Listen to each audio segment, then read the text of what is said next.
Konferensi Future Investment Initiative di Riyadh, Arab Saudi tahun ini menjadi panggung penting yang memperlihatkan bagaimana peta kekuatan ekonomi global sedang bergeser. Dipandu oleh David Rubenstein, diskusi panel yang menghadirkan para tokoh besar seperti Larry Fink dari BlackRock, Jamie Dimon dari JP Morgan, dan David Solomon dari Goldman Sachs. Mereka menegaskan satu pesan besar, Arab Saudi kini berubah menjadi magnet utama modal global. Larry Fink mencontohkan bagaimana proyek pipa Saudi diminati hingga 5 kali lipat dari jumlah yang ditawarkan.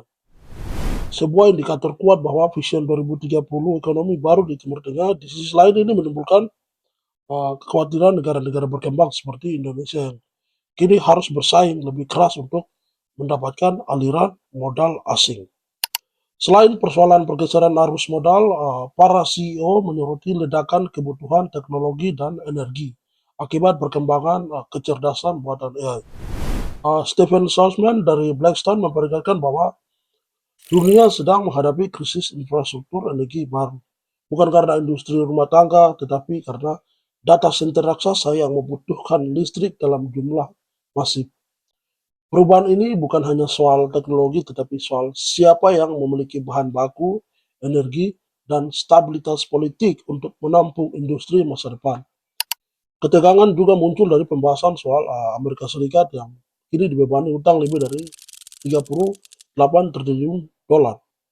Para pemimpin keuangan sepakat bahwa meskipun Amerika Serikat tidak akan bangkrut, ketergantungan pada investor asing untuk membeli obligasi pemerintah menjadi titik lemah yang dapat mengancam dominasi dolar.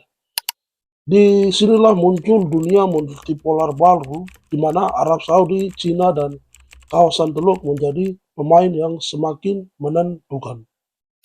Bagi Indonesia, dinamika ini membawa dua sisi. Secara positif, Timur Tengah kini menjadi sumber modal non-tradisional yang semakin penting. Ini kolaborasi Indonesia melalui lembaga pengelolaan investasi dengan dana investasi publik. Saudi bisa membuka peluang pembiayaan untuk infrastruktur besar.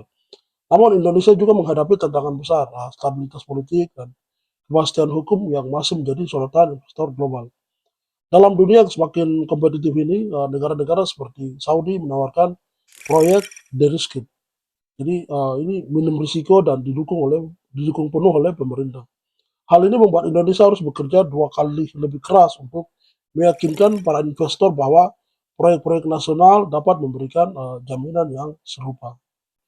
Dampak perubahan global ini terasa paling kuat di tanah Papua. Jadi kebutuhan dunia terhadap mineral kritis seperti tembaga, emas, dan nikel, komponen utama infrastruktur AI, menempatkan Papua pada posisi strategis. Jadi sumber daya alam Papua yang selama ini dianggap cadangan bangsa sebenarnya sedang berada di pusat kepentingan industri global. Namun di balik potensi besar ini terdapat ancaman yang tidak bisa diabaikan. Jika isu tata kelola, korupsi, keamanan, dan proyek mangkrak tidak diselesaikan, maka investasi besar-besaran yang negara mau hadirkan di Papua seperti mungkin misalnya BlackRock atau Blackstone akan membeli pasar yang lebih stabil. Jadi mereka tidak akan bisa berinvestasi di Papua.